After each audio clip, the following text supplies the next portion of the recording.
Boa noite, irmãos. Bom, nós não iremos meditar em oração hoje, em um texto que fala sobre oração hoje, mas o hino que acabamos de cantar, realmente, ele diz muito bem sobre isso. Inclusive, quando meditei no hino, o hino é quase uma pregação, né? Pregação sobre as nossas orações, o que elas produzem nas nossas vidas, né? A paz, tranquilidade, e aquilo que ela faz para o Senhor. Então, muito bom, né? Fica aí a sugestão, né? Talvez um dia, quem sabe, eu me baseie em um hino para pregar a palavra do Senhor. Um belo hino. Mas nós iremos meditar em um texto, né, bem pequeno, texto, são 3 versículos lá em Romanos, capítulo 16. São 3 versículos que ele é uma doxologia, o termo que se usa para esse tipo de texto, uma doxologia, que seria um louvor, nada mais é que um louvor ao Senhor. E nós sabemos que o louvor, ele faz parte, tem uma parte especial nas orações. Nós louvamos a Deus não somente orando, mas devemos louvar a Deus nas nossas orações, né? Tudo nós devemos louvar o Senhor. Na ação de louvar e quando estamos na ação de orar e quando estamos orando, devemos estar ali glorificando ao Senhor. Aqui no nosso texto, o apóstolo Paulo, ele, é interessante isso, mas ele encerra essa carta com essa doxologia, com esse louvor a Deus. Se os irmãos atentarem para as outras cartas escritas pelo apóstolo Paulo, os irmãos vão perceber que isso não é comum. A maioria das cartas, se nós atentarmos lá, ele finaliza com as palavras que ele usou aqui no versículo 24. A graça do nosso Senhor Jesus Cristo seja com todos vós. Amém. Bom, acabou a carta? Não. Aí ele começa aqui em Romanos, ele começa, né, glorificando, louvando a Deus aqui. E um louvor, assim, um texto, irmãos, é muito interessante, né? Eu estive, em paralelo às meditações em oração, eu estive meditando nesse louvor que ele faz a Deus. Lá em capítulo 11 também, ele usa palavras parecidas para louvar a Deus. E assim como o apóstolo Pedro também faz isso lá na carta. Mas é muito interessante, é como se aqui ele tivesse resumido, né, o Evangelho. Como se ele pegasse essa carta e resumisse aqui, fazendo essa doxologia, esse louvor a Deus. E é interessante, né? Como que ele decidiu, a forma como ele decidiu terminar essa carta, glorificando a Deus. E isso, irmãos, mostra um aspecto importante para nós, de que o objetivo da doutrina, qual é o objetivo da doutrina? Qual é o objetivo daquilo que nós aprendemos? Louvar a Deus. Não é meramente para termos conhecimento, ou meramente para nós praticarmos. É para louvar a Deus. Isso precisa estar fixado na nossa mente. Quando nós temos conhecimento das doutrinas de Deus, assim como o apóstolo Paulo e os outros apóstolos, naturalmente o nosso coração deve se transbordar de alegria e de louvor a Deus. Foi isso que aconteceu. É isso que nós podemos entender nesse texto. O apóstolo Paulo, o seu coração estava transbordando aqui em gratidão e louvor a Deus por aquilo que Deus fez. Por toda a obra de salvação de Deus, por tudo aquilo que Deus manifestou ao homem, né? Ao apóstolo Paulo e ao homem na história. Então, ele louva a Deus por isso. E é dessa forma que nós devemos atentar para os ensinamentos do Senhor. A tudo que nós aprendemos a Deus, esse é o objetivo, é glorificar a Deus. Vamos ler aqui o texto? Versículos 25 a 27. Romanos capítulo 16. Ora, aquele que é poderoso para vos confirmar segundo o meu evangelho e a pregação de Jesus Cristo, conforme a revelação do mistério que desde tempos eternos esteve oculto, mas que se manifestou agora e se notificou pelas escrituras dos profetas, segundo o mandamento do Deus eterno, a todas as nações para a obediência da fé, Ao único Deus sábio seja dada a glória por Jesus Cristo para todos sempre. Amém. Então, esse texto é bem parecido, né? Eu havia falado para os irmãos, a um outro texto parecido sim. O apóstolo Paulo faz uma doxologia, louva a Deus ali também, no capítulo 11, quando ele se depara com os ensinamentos, com a palavra de Deus, com a sabedoria de Deus, ele louva a Deus, lá no capítulo 11, versículos 33 a 36, lá está escrito assim: ó profundidade das riquezas, tanto da sabedoria como da ciência de Deus, quão insondáveis são os seus juízos e quão inescrutáveis os seus caminhos. Porque quem compreendeu a mente do Senhor, ou quem foi seu conselheiro, ou quem lhe deu primeiro a ele para que lhe seja recompensado? Porque dele e por ele e para ele são todas as coisas, glória, pois, a ele eternamente. Amém.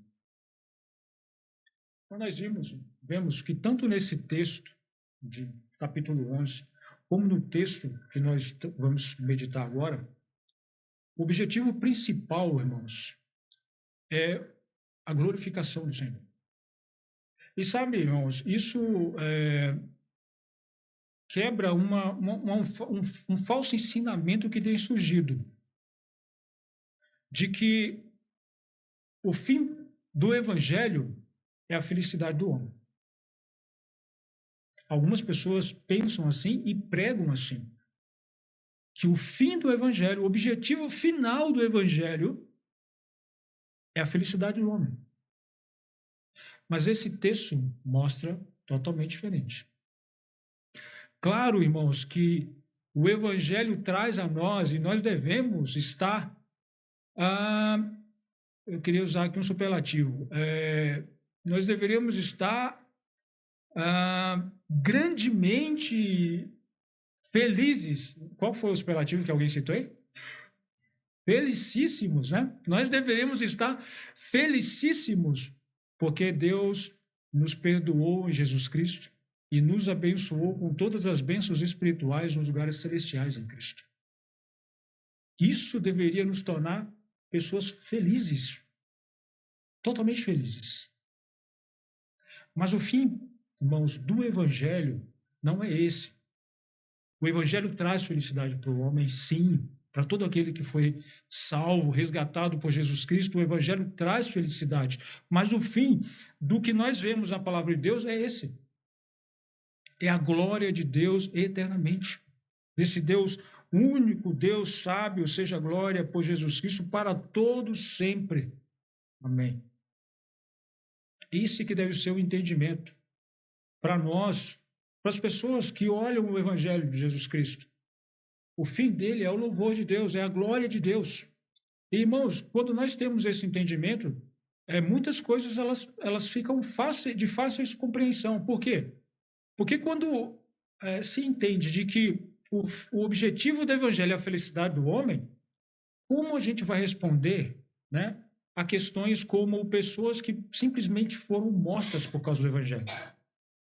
Foram perseguidas, maltratadas, passaram fome, nudez, tudo em prol do Evangelho. Como explicar isso? Isso não é triste? Você passar fome, necessidade, ser perseguido, ser morto, isso é triste. Como você pode explicar isso? Quando se tem um pensamento de que o fim do Evangelho é a felicidade do homem e somente a felicidade do homem, não tem como explicar isso. Mas quando nós temos em mente que o objetivo principal do Evangelho é a glória de Deus, aí, irmãos, nós podemos, assim como o apóstolo Paulo, podemos até passar por uma situação de mártir, de ser morto por causa do Evangelho. Mas diremos as mesmas palavras que ele disse, né? Talvez não as mesmas, porque talvez esqueceremos, não teremos ela em mente. Mas poderemos ter o mesmo sentimento que ele teve, quando ele falou lá em Filipenses, capítulo 1, versículo 20.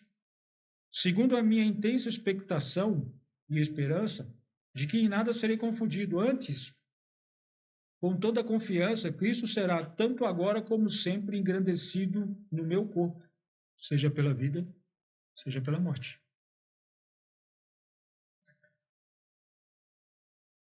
Cristo seria engrandecido. Esse era o objetivo.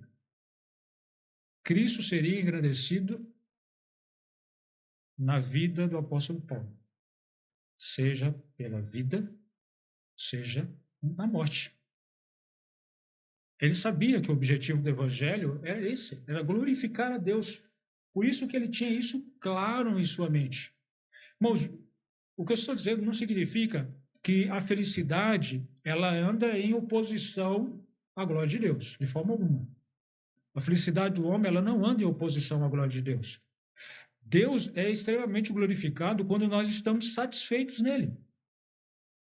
Quando oramos e Deus responde às nossas orações por causa das nossas aflições que nós devemos levar a Ele, porque Ele diz para nós levarmos a Ele todas as nossas aflições, quando Ele nos responde, nós ficamos felizes, ficamos contentes. Deus é glorificado nisso. Não há oposição. Mas o objetivo principal do Evangelho deve estar gravado em nossas mentes, é a glória de Deus. É isso que diz esse texto, é isso que diz, na verdade, toda a Escritura. Todo esse plano que Deus realizou foi para a glória dele. Ele nos salvou, isso traz grande alegria, amém, mas é para a glória de Deus. Então, irmãos, vamos meditar no nosso texto e vamos encontrar aqui, eu havia dito, o apóstolo Paulo, de certa forma, ele resume um pouco aqui, falando um pouco. Claro que nós não iremos falar tudo, há muita coisa a ser falada aqui, mas vamos pegar alguns pontos onde ele fala sobre esse evangelho da salvação, esse plano de salvação, como ele foi se realizando, como Deus fez com que ele surgisse perante o homem. E uma das coisas pelas quais o apóstolo Paulo mostra aqui nesse texto, irmãos, é quando ele diz na primeira frase do versículo: ora, aquele que é poderoso para vos confirmar segundo o meu evangelho. Para vos confirmar. O entendimento de confirmar, a mesma palavra, né? Assim, o sinônimo disso seria fortalecer, conservar. Esse seria o entendimento de confirmar, fortalecer, conservar. Então, o apóstolo Paulo está falando assim que Deus é poderoso para vos fortalecer segundo o meu evangelho. Por que ele diz aqui segundo o meu evangelho? Ele estava pregando um evangelho que era diferente do evangelho de Cristo e que era diferente do evangelho dos apóstolos? Não, não é isso. Ele estava pregando o evangelho, o mesmo evangelho que os apóstolos pregavam e que Cristo pregava.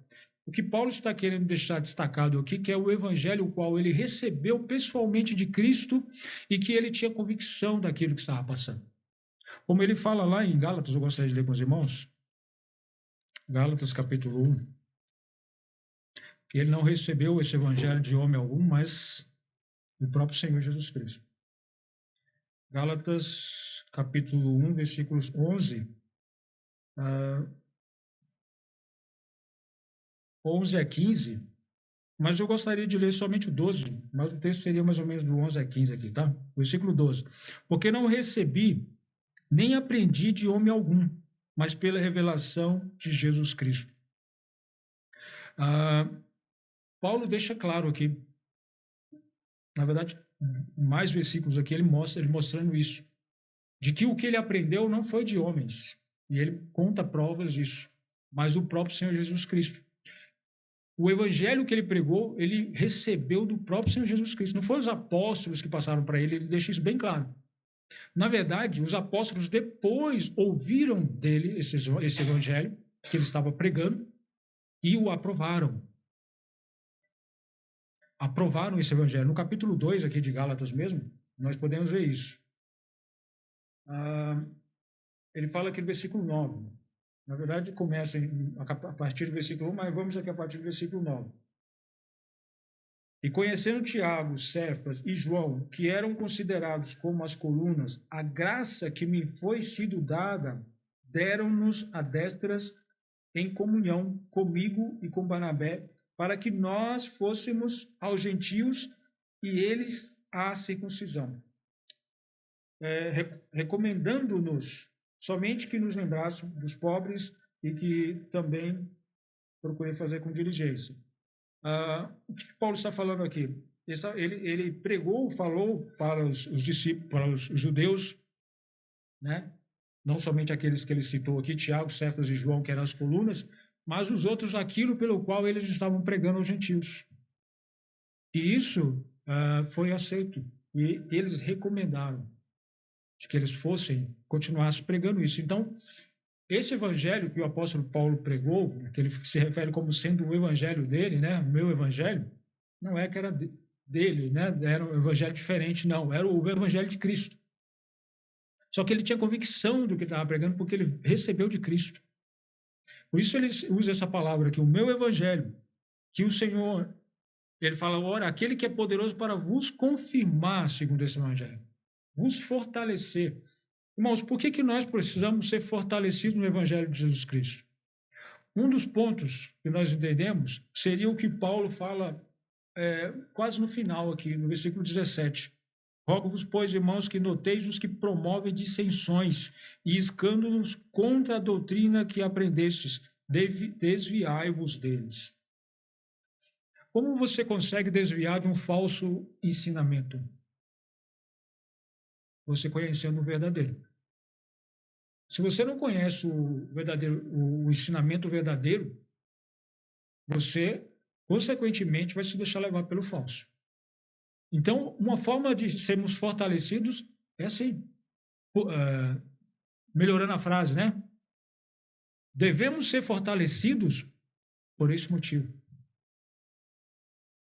para não desviarmos, para não sermos levados por falsos ensinamentos, falsas doutrinas.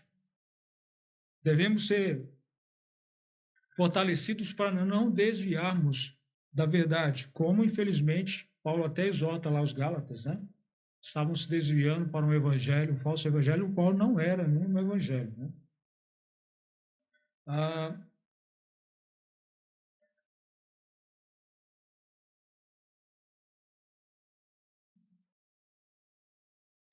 Ainda nesse versículo aqui, irmãos,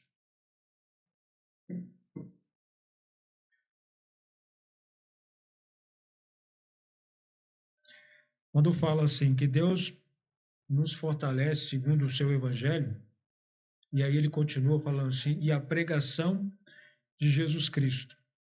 Tem alguns entendimentos sobre isso aqui, né? E a pregação de Jesus Cristo.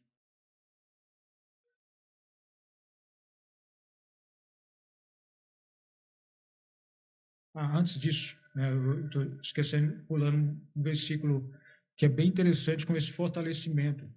O apóstolo Paulo está colocando aqui, irmãos, que esse nosso fortalecimento ele vem do Senhor, certo? É o Senhor que nos fortalece. Ele nos fortalece no Evangelho.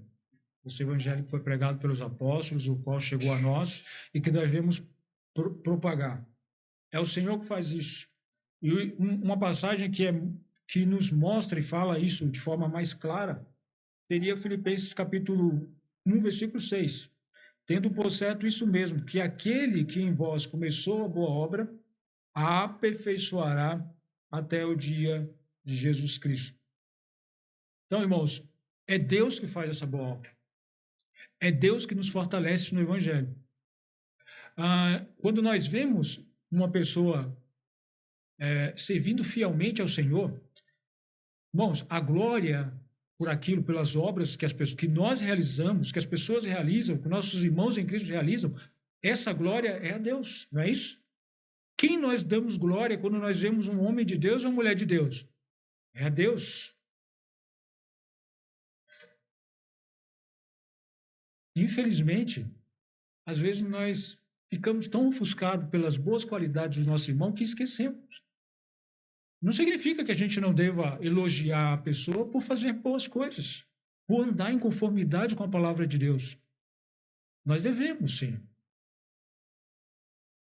Claro, né, uma certa ponderação, né? Devemos não ser exagerados. Mas devemos elogiar, mas não esquecer de que é Deus que fez aquela obra. E a glória deve ser dada a Deus. Até mesmo antes de falar qualquer coisa. Graças a Deus. Glorificado, louvado seja Deus pela vida dessa pessoa, pelo que Deus fez na vida dessa pessoa. Então, irmãos, É Deus que faz esta obra e isso deve estar claro nas nossas mentes.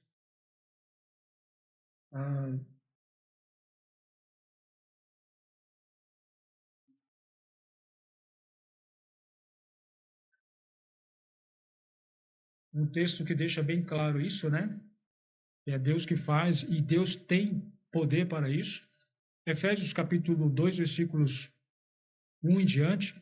E vos vivificou, estando vós mortos em ofensas e pecados, né?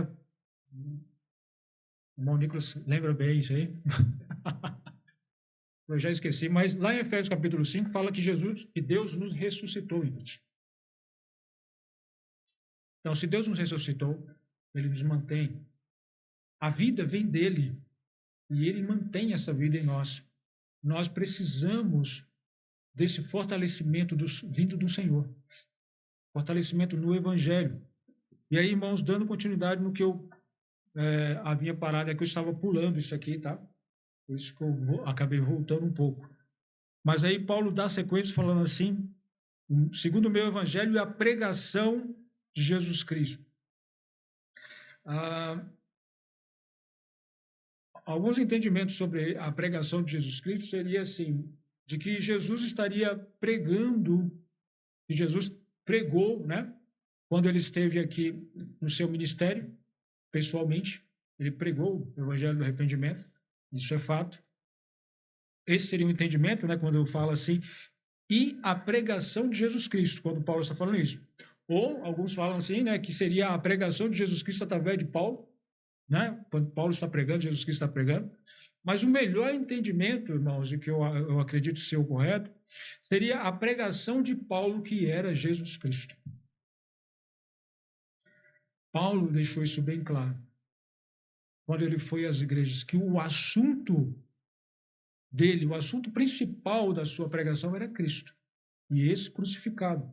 Ele fala lá em 1 Coríntios, né? 1 Coríntios capítulo 1, versículo 23, se eu não me engano. Mas nós pregamos a Cristo crucificado. 2 Coríntios, ele fala também, capítulo 4, porque não pregamos a nós mesmos, mas a Cristo Jesus como Senhor. E ele vai falando sobre várias passagens. Em várias outras cartas, Paulo sempre prega a Jesus Cristo. Esse é o Evangelho. Jesus Cristo crucificado. Mas, irmãos, o interessante de atentarmos às palavras de Paulo lá a Corinto não significa que pregar a Cristo crucificado seja não pregar outras coisas. Coisas práticas, por exemplo. Nós não devemos pregar somente Cristo e esquecer o resto. Por que eu estou dizendo isso? Porque hoje em dia há um movimento sobre, né? A pregação é só Cristo. Cristocêntrica, né? Muitos gostam até de usar esse termo, cristocêntrico. Nós somos pregadores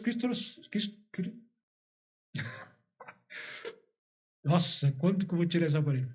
É que eu sou péssimo mesmo em falar, o aparelho só ajuda. Mas há muitas pessoas que dão ênfase nisso, né? Pregação cristocêntrica. Porém, irmãos, o apóstolo Paulo, nós poderíamos dizer que ele era um crente cristocêntrico. Ele pregava Cristo. Porém, ele não deixou de pregar outras coisas. Por exemplo, lá na igreja de Corinto, né? Ele disse àqueles irmãos que ele pregava Cristo e Cristo crucificado. Mas lá mesmo, lá naquela igreja, o apóstolo Paulo exortou sobre uma imoralidade que estava acontecendo dentro da igreja. O apóstolo Paulo exortou sobre o litígio que estava tendo dentro daquela igreja. O apóstolo Paulo exortou sobre o divórcio dentro daquela igreja. O apóstolo Paulo exortou aqueles irmãos sobre os jovens, né, os solteiros e os casados, como deveriam se comportar perante o Senhor. O apóstolo Paulo exortou de diversas maneiras, diversos assuntos às igrejas. Mas ele continuava pregando Cristo. Sempre ele trazia esses assuntos perante o Senhor, pregando, sempre trazendo como Cristo sendo o centro. O Evangelho é Cristo. E o Evangelho abrange toda a nossa vida, como cristãos, como crentes em Cristo. E é isso que o apóstolo Paulo estava dizendo aqui. E a pregação de Jesus Cristo. Então, irmãos, devemos ter em mente sempre falar de Cristo. Não é só o pregador que tem que falar de Cristo. Às vezes a gente pensa isso, né? Antigamente eu pensava que a gente tinha que trazer os incrédulos para a igreja, para que eles pudessem ouvir a pregação do evangelho pelo pastor. E eu pensava assim. Mas depois eu vi que não. A gente tem que trazer pessoas convertidas para a igreja.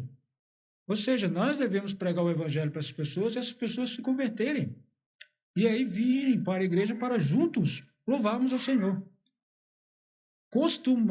De forma costumeira, nós fazemos o contrário. Nós convidamos as pessoas para irem para a igreja para o evangelho e não falamos do evangelho para elas. Nós criamos esse costume. Na verdade, a maioria das igrejas que a gente vai, as igrejas que eu fiz parte, o costume era esse. Mas não pregamos o evangelho. Não precisa ser um pregador. Você precisa pregar o evangelho. Seja para a pessoa, seja para você mesmo. Eu preciso ler a palavra de Deus e falar assim, o que Cristo está falando comigo aqui? Você está pregando para você. Quando você está entendendo o evangelho está sendo falado para você. É dessa forma que precisamos ler, né, a palavra de Deus. Não somente a palavra de Deus, né? Todos os livros nós precisamos ter esse olhar crítico, mas a palavra de Deus nós precisamos estar analisando, ela precisa estar falando conosco. Então, não preciso ser um pregador para pregar o evangelho. Todos nós devemos pregar o evangelho. Irmãos, por experiência, sempre que formos pregar o evangelho, tente ficar somente em Cristo. Porque as pessoas, elas tendem a nos afastar de Cristo. Eu digo assim, nos afastar da pregação sobre Cristo. Né? Mas e a evolução? Né? Você está falando de Cristo, as pessoas estão falando sobre evolução. Mas como que um Deus, agora com essa guerra aí, né? Israel lá e Hamas, agora, mas como que um Deus de amor permite que essas coisas aconteçam? Então as pessoas, elas tentam, né, desviar a conversa para doutrinas, para assuntos que simplesmente elas não precisam saber naquele momento. O que elas precisam saber é sobre Cristo. E essa pregação precisa estar nas nossas bocas, na nossa vida, na nossa mente, no nosso coração. Era isso o assunto pelo qual Deus confirma, fortalece o crente. Deus nos confirma neste evangelho, na pregação de Jesus Cristo. Aí, continuando o versículo, conforme a revelação do mistério que desde tempos eternos esteve oculto.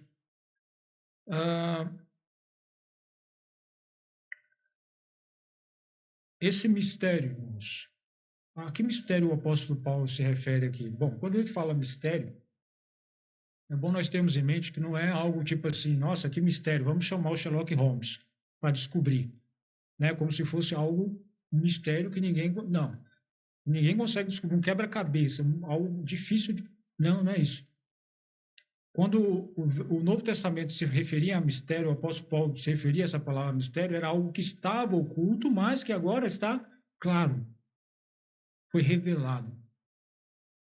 Está aí para que as pessoas vejam, entendam. É isso que ele está se referindo a mistério aqui. Não é algo misterioso, místico ou algo secreto. Não.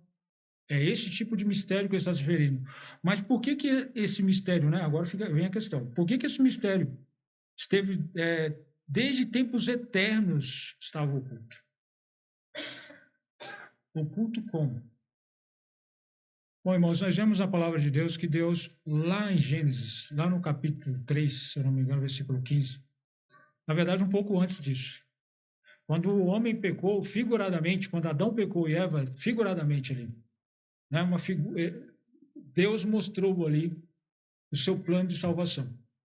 Quando Deus matou, subentende-se ali que Deus sacrificou um animal e vestiu Adão e Eva.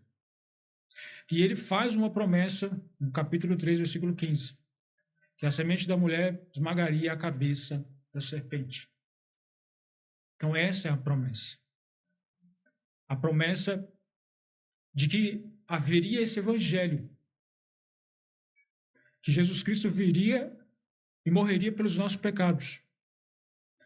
Deus faz essa promessa a Abraão. Quando fala que da descendência de Abraão, Deus abençoaria todas as famílias da terra. Toda a liturgia do povo de Israel apontava para Cristo, para esse sacrifício perfeito, para essa obra perfeita. Mas essas coisas elas não eram entendidas. Elas não estavam tão claras. Nós estudamos recentemente o Evangelho de João. E nós vimos ali que mesmo para aqueles 11 que estavam crendo em Jesus Cristo, que ouviram de Jesus Cristo os ensinamentos, e por diversas vezes Jesus Cristo falando da necessidade de que ele fosse morto, eles não entendiam por que o Salvador deveria morrer. Era algo que ainda estava oculto, não se entendia como nós entendemos hoje. Para nós está muito claro, né? Para nós, quando nós lemos Isaías, nós falamos, nossa, isso aqui é o Evangelho. Isaías é o Evangelho, porque ele fala tudo sobre Cristo. Mas eles não entendiam isso. Isso não era tão claro para o povo judeu. Talvez seja esse mistério que o apóstolo Paulo está se referindo. Algo que esteve oculto para o povo, mas que o povo não entendia e foi revelado. Ou talvez um outro mistério, de que o povo gentio seria alcançado por esse evangelho. Não somente isso, irmão, mas que o povo gentio estaria no mesmo patamar que o povo judeu no corpo de Cristo. Que o povo gentio seriam co-herdeiros em Cristo. Co-herdeiros de Deus em Cristo. Com o povo judeu. Co-herdeiros da promessa. Esse foi o mistério. Quando o apóstolo Pedro foi pregar a Cornélio, isso não foi bem aceito pelos judeus inicialmente.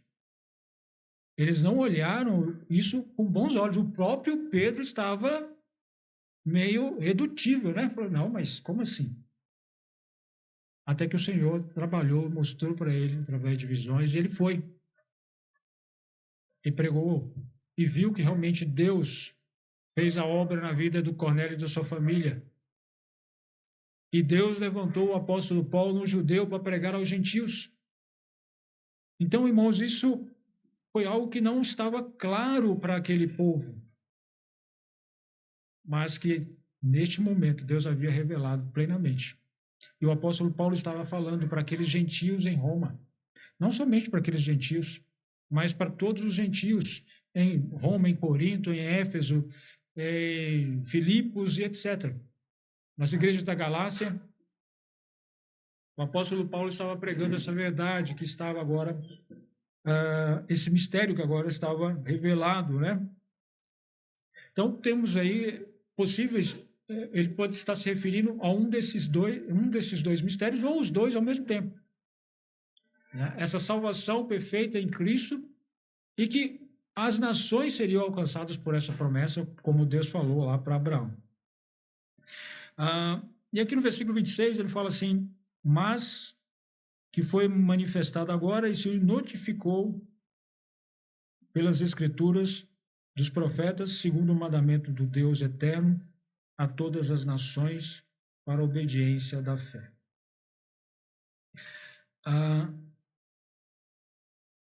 Ou seja, né, esse mistério que esteve oculto, mas que foi manifesto agora, e foi notificado pelos profetas, né, como eu acabei dizendo, nós lemos Isaías e parece que nós estamos lendo o Evangelho, porque ele fala tantas coisas de Cristo, muitas coisas de Cristo. E quando nós vemos os apóstolos pregando sobre Cristo, eles sempre se voltam ao Velho Testamento, aos profetas, confirmando de que os profetas estavam apontando para Cristo, pregavam a Cristo. Então, irmãos, todas essas coisas nos fortalecem. Essas verdades servem para nos fortalecer. E aqui, no versículo 26, mas que se manifestou agora e se notificou pelas escrituras dos profetas, segundo o mandamento do Deus eterno, a todas as nações para a obediência da fé. Para a obediência da fé. O que eu gostaria de atentar seria 2 pontos. A obediência da fé em todas as nações. Inicialmente, obediência da fé. O apóstolo Paulo usa esse mesmo termo em uma outra passagem, lá em Romanos 1:5, pelo qual recebemos a graça e o apostolado para a obediência da fé entre todas as gentes pelo seu nome. O que o apóstolo Paulo está querendo dizer aqui para a obediência da fé? Irmãos, a verdadeira fé, ela produz resultados. E um desses resultados é a obediência. A verdadeira fé produz obediência a Deus. Uma fé sem obediência, a Bíblia como eu poderia dizer, a Bíblia não aprova. Nós não vemos a Bíblia relatando pessoas que tinham fé e que eram desobedientes. Elas são duvidosas. Alguém que se diz fé, mas que não obedece a Deus,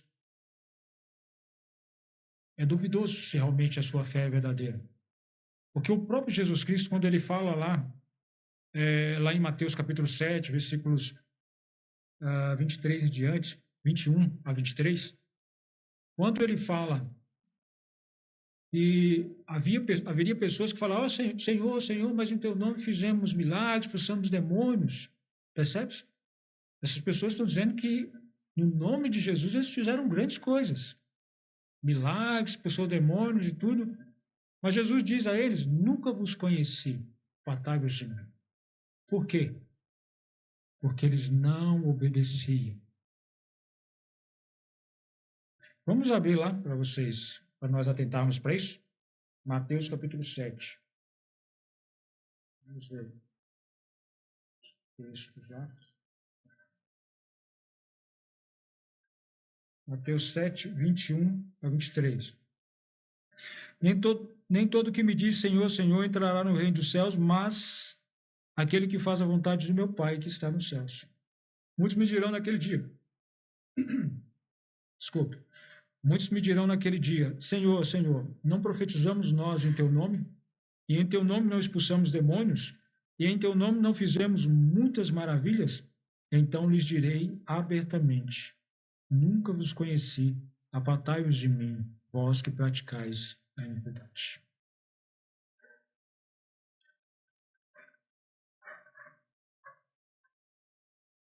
Quem vai entrar no reino dos céus? Aquele que faz a vontade do Pai. É isso que Jesus afirma. Quem obedece a Deus, esse entrará no reino dos céus. Quem entra no reino dos céus é quem foi salvo. Quem foi salvo é aquele que teve uma fé genuína, uma fé verdadeira. Então, a fé verdadeira, ela produz obediência. A obediência nos leva a obedecer a Deus. Esses entrarão na eternidade. Tiago, lá, capítulo, eu não lembro, quando ele fala sobre a fé, capítulo 2, ele fala sobre a fé, que a fé sem obras é morta. Então, se alguém diz que tem fé, mas não tem as obras, ou seja, não tem o resultado da sua fé, não se vê, essa fé é morta. Essa fé não existe. Então, o que o apóstolo Paulo está dizendo, irmãos, é que a fé verdadeira, ela gera obediência. E nós glorificamos a Deus quando nós obedecemos. Quando nós somos fortalecidos no Senhor e obedecemos, né? Isso é visto na nossa obediência a Ele, Deus é glorificado. Irmãos, uma das coisas pelas quais nós devemos obedecer a Deus é justamente na propagação desse evangelho. Quando ele fala assim, a todas as nações, isso no mesmo versículo, mas um pouco antes, segundo o mandamento do Deus eterno, a todas as nações para a obediência da fé. A todas as nações. Quando nós atentamos para as Escrituras, nós não compreendemos totalmente o porquê que Deus restringiu quase que absoluto, né? Pelo que nós vemos nas Escrituras, quase que absoluto o evangelho aos judeus. É claro que não é absoluto, porque nós vemos gentios se converteram. Não foram poucos, se converteram ao Senhor. Porém, eram mais os judeus que tinham acesso a esse evangelho, a essa pregação do arrependimento, de se achegar a Deus, de obedecer os seus mandamentos. Somente os judeus tinham isso. Mas quando Jesus ressuscitou, ele disse para os seus discípulos, ide por todo o mundo pregar o evangelho. Todos precisam ouvir esse evangelho. Deus é glorificado em todos aqueles que ouvem o evangelho e creem nesse evangelho. Deus é glorificado. Então, irmãos, nossa participação nisso é que nós devemos fazer com que as pessoas conheçam a Cristo. Fazer com que elas ouçam sobre Cristo e glorifiquem a Cristo. Para que Deus seja glorificado através deste evangelho, através da propagação deste evangelho. Então, nós precisamos, como nós acabamos de cantar, trabalhar. Foi isso que nós cantamos, né? Vamos trabalhar, juntos pelejar. Isso nós precisamos fazer. E aí nós chegamos aqui ao nosso último versículo, versículo 27, onde o apóstolo Paulo finaliza glorificando a Deus por toda essa obra que Deus realizou. Percebe que ele vem falando de toda essa obra do Evangelho que Deus planejou na eternidade, que executou em Cristo e que está trabalhando em nós até a volta de Cristo, até a eternidade, né? Aí no versículo 27 ele fala, ao único Deus, sábio, seja dada a glória por Jesus Cristo para todos sempre. Amém. Bom, o primeiro ponto é que quando ele fala assim, ao único Deus sábio, ele não está aqui supondo que possa ter algum outro Deus, tá? Está bem claro aqui que ele fala único, tem um único Deus sábio, né? Não tem outros deuses tolos, por exemplo, não tem. Burros, não existe. Não existe deuses, outros deuses, só um único Deus. Somente um único Deus. E a esse Deus sábio, como ele diz, seja dada a glória por Jesus Cristo para todos sempre. Irmãos, quando ele fala que sábio é mesmo, né, nós lembramos logo o versículo 33 que acabamos de ler lá no capítulo 11, com a sabedoria, né? Mas ao único Deus sábio. Eu imagino que o apóstolo Paulo estava meditando justamente naquilo, tudo aquilo que ele escreveu e que ele acabou de relatar, sobre a obra de Deus, a obra de salvação de Deus. Porque, irmãos, este plano de salvação não saiu da mente do homem. Não se juntou os cristãos mais sábios da história, mais inteligentes da história e criaram esse plano de salvação. Não. Esse plano de salvação, ele saiu da mente de Deus, da vontade de Deus. planejado por ele e foi passado por ele para o homem. Porque eu imagino que até os anjos, irmãos, se questionavam como que duas coisas tão extremas poderiam se tornar uma única. Sabe o que eu estou falando? Não? Como que algo divino e humano poderiam se tornar um único ser? Em Cristo. Eu acho que os próprios anjos se questionavam. Mas como assim? O Criador de todas as coisas, o Senhor de todas as coisas, aquele que é santo, puro, incontaminável, ele vai se tornar um homem. Quando ele tomou essa nossa natureza humana, lembrando, né? Jesus Cristo, ele se tornou 100% homem. Com as mesmas fraquezas que nós temos. Como eu falei para vocês quando nós estávamos estudando, né? Eu li um comentário falando assim, você imaginar que aquele bebê que toma o leite é o mesmo que produz, minha cabeça deu um nó. Falei, rapaz, não é que é verdade? Jesus Cristo, irmãos, ele não deixou de ser Deus mesmo quando ele era uma criança.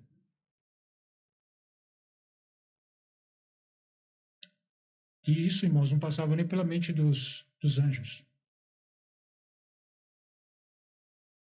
Muito menos pela mente humana. O homem não seria capaz de criar algo assim. De que o justo seria condenado como um criminoso. Aquele que é santo seria lançado sobre ele a culpa de todos. Não passaria isso sobre a cabeça de ninguém. Na verdade, muitos não entendem isso até hoje.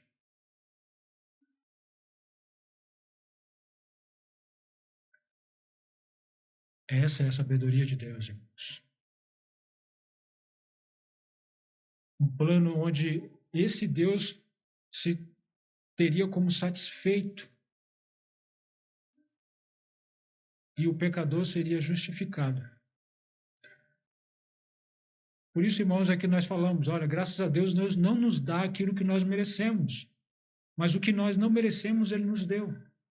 Porque Ele se viu satisfeito na obra que Jesus Cristo fez para que nós pudéssemos ser salvos.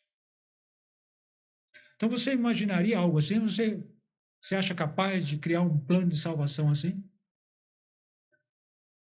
Isso só passa pela nossa cabeça porque Deus revelou isso para nós. E, irmãos, quando estas coisas passam na cabeça de um crente, a reação que o crente deve ter é a mesma que o apóstolo Paulo teve. Toda a glória seja dada a Deus em Jesus Cristo. Amém. O apóstolo Paulo termina assim, amém. Isso é uma grande verdade. Assim seja. Ou seja, eu e você podemos depositar toda a nossa confiança nessa verdade. Nesse plano que Deus fez na eternidade, executou em Jesus Cristo e trabalhou em mim e em você, para que nós pudéssemos fazer parte dele. Irmãos, que essas verdades façam parte da nossa vida e que elas nos movam a sempre glorificar a Deus, assim como homens na história fizeram. Quando você percebe que alguém está glorificando a Deus mesmo na tribulação, é porque ele tem claro na sua mente o que Cristo fez por ele. Se você vê um crente murmurando quando ele está passando por aflição ou não está por aflição, ou em qualquer situação, é porque não está tão claro assim o que Cristo fez por ele. Eu digo por mim, irmãos. Quando eu não glorifico a Deus como deveria, e na verdade sempre vou me ver assim, é porque o evangelho não está tão claro como deveria na minha mente. É que eu não penso tanto como deveria naquilo que Cristo fez por mim, porque senão o meu coração estaria sempre glorificando a Ele. Que Deus abençoe a sua palavra, Deus abençoe as nossas vidas. Muito obrigado, irmãos, pela atenção de todos vocês.